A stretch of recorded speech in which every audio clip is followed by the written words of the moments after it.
Yo, peeps. So we've had an announcement, another fight added to the MVP and Netflix card, and it is a banger, in my opinion. Here we go. Nate Diaz is returning to fight Mike Perry on this MVP Netflix event. Now, this is great. I think this is brilliant. The way the card is being put together is interesting. It's fun. No, it's not the highest of levels of MMA. I'm not gonna say that at all. I'm not an idiot. But it delivers on fun, it delivers on spectacle, it delivers on interesting matchmaking. Now, this thing, people are gonna do it anyway. The White House card. I've said it before. I wasn't impressed by it. Not because we're not gonna get good level of MMA fights. Like obviously Toporia's on it, Pereira's on it.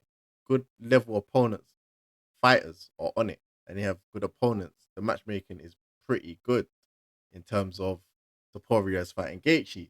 That's a fight. That's a great high level MMA fight, but it's not what we were promised. From what Dana was saying, we were promised entertaining, something we've never seen before. I was expecting fun matchmaking. I was expecting more of a spectacle. Like for me, the most interesting fight on the White House card has to be Pereira Gone. I think that was the fight on the card that's probably the most fun. Like Topuria Gaethje, I'm expecting Topuria to tuck that boy to bed. He's gonna put him to sleep, in my opinion. I think a lot of people share the same opinion. Like Topuria is gonna put that boy to bed. But I expect that type of fight on a general pay per view. Nothing about that fight is unexpected. He's got the interim belt. I was expecting way better matchmaking from them on this. And of lately, matchmaking, the fights that are getting made, it sound like a broken record right now, but it's poor, man. It's poor. I think a lot of fans are disappointed in the direction that the UFC is taking lately. It's a bit of a shit show. I'll be honest. I've been watching this for many years. I'm not gonna say I'm a hardcore fan. We might as well say it. I'm a hardcore fan. I'm not gonna say I have the greatest of knowledge in MMA, but I stay up to date, obviously. But what we've been getting lately is being trash, man. It's the decline, especially since the takeover of TKO. Yeah, it's not good. Um, but yeah, back to Nate Diaz versus Mike Perry. This is interesting. This even the press conference could be interesting. Like you get like that feeling of being excited to watch a press conference. When was the last time you felt that in the UFC? Let's be honest. Let's be honest. But look, all right, cool. Look, let's just read this quick. Look, Nate Diaz versus Mike Perry official. It's been added. The first ever triple headliner MMA event on Netflix. They'll join the Ronda Rousey versus Gina Carano card. 16th of May, which will also feature a showdown between Francis Ngannou and Felipe Lins. So look, I'm not mad at this card so far.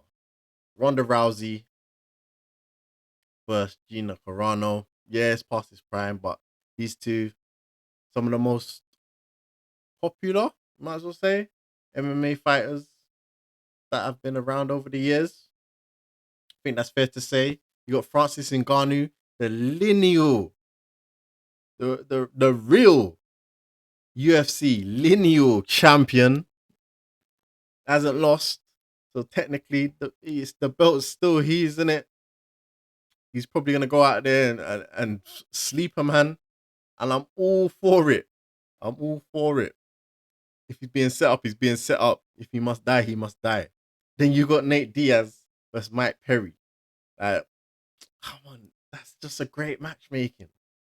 It's not the highest of levels of MMA. I'm gonna say that, and I'm gonna stress that, but it's entertaining matchmaking. Now, who else could they get on this card? That's what we got to start asking ourselves now. Because I'm not gonna lie, the card as it is, it's pretty well put together for people wanting to tune in and watch it. I think they've got enough big names on there, but it's not. It needs a few more fights. Obviously, they could just throw some low level guys or some unknown guys on there. They could. They're at a point where they've got the big names on there. They could try snatch up some lower level regional up and comers, matchmake them so that they're gonna put on a show, and that's one way to build up the platform. But I don't know what's the Netflix angle here. Are they trying to just put on big events, or are they trying to enter the MMA space? But either way, I think doing something like that, getting low level guys, matchmaking them so they should look very good against their opponent, and building up their profile on a platform that has so much eyes on it would be a great thing to do.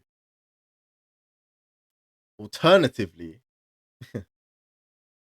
now this is, I don't know if they're thinking like this, but if Netflix is able to link up and borrow people from PFL, boom, boom. I'm telling you, if they can, because look, you got to think of it like this, yeah.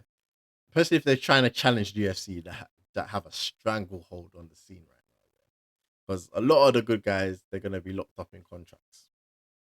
But if PFL are smart about this, yeah, and they say, you know what? Because look, they're trying to compete with the UFC, but it's difficult. They ain't got the biggest of names. They ain't got the biggest of eyes watching their promotion. But Netflix has that. If they just say, you know what, we can loan out our guys for these big events that Netflix are putting on.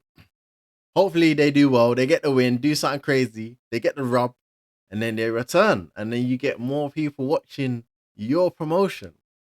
That's the direction I think they should try to go down now. Like, if they can do that, that might be one way to increase their following and their relevance in the MMA space and the fighters that they have. Because they have some good fighters, but again, the promotion machine that the UFC is difficult to compete with them. So you got to think outside the box, and I think that would be one way to think outside the box. Netflix get some fighters that they don't have access to because they're in contracts, but at the same time, PFL get a rub of the eyes that are going to be seeing their fighters fight, and hopefully that translates back to PFL when they got their normal weekly shows running, and then Netflix have got their big spectacle show. What they might do, I don't know, every quarter, something like that. I think genius if they think down that road, down that road. But we'll see, we'll see. Fighters that could be involved in this. Well, who you got? Like, you got people like maybe Darren Till, Tyron Woodley. Is GSP a free agent? I think he might be. You got, who else is about? Mokayev. He's, I believe he's floating. He has to be careful though, because if you dance with the UFC's rivals and get into bed with them, they might say, you know what, yeah, you're not ever coming back to the UFC. So that's something he has to tread lightly about. Um, there's probably other people. I don't even know who's a free agent nowadays. This is the thing. Everyone who's a free agent is probably like past their time. Big stars, most of them are locked up. Like, look, this is another thing we got to think about as well. Well, fighters have to think about their contracts.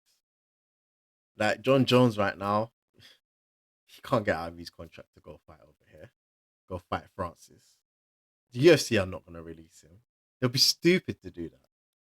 But John Jones, not too long ago, sorry, signed like a new 8 fight deal. Like, why would you do that near the end of your career? Yeah, yeah. Look, Pereira literally just saw it like yesterday. He signed a new deal. I can't remember. I think it might be 8 as well, 8 fights or whatever with the UFC. Again, like that's their star boy. They're not trying to let him go. They probably paid him some good money.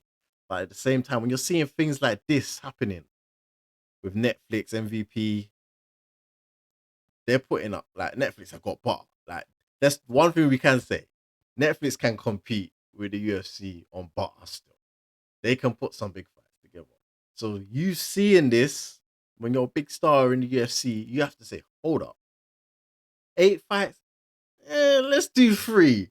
Like you gotta reduce your time because you're gonna miss out on opportunities. You're gonna miss out on some serious opportunities if you lock yourself up for too long in those contracts. And managers need to do better, man, and start letting giving fighters the belief that there's opportunity out there outside of the UFC. But guys, I want to know your opinion. I've given my thoughts on this whole situation. I want to know your opinions down below.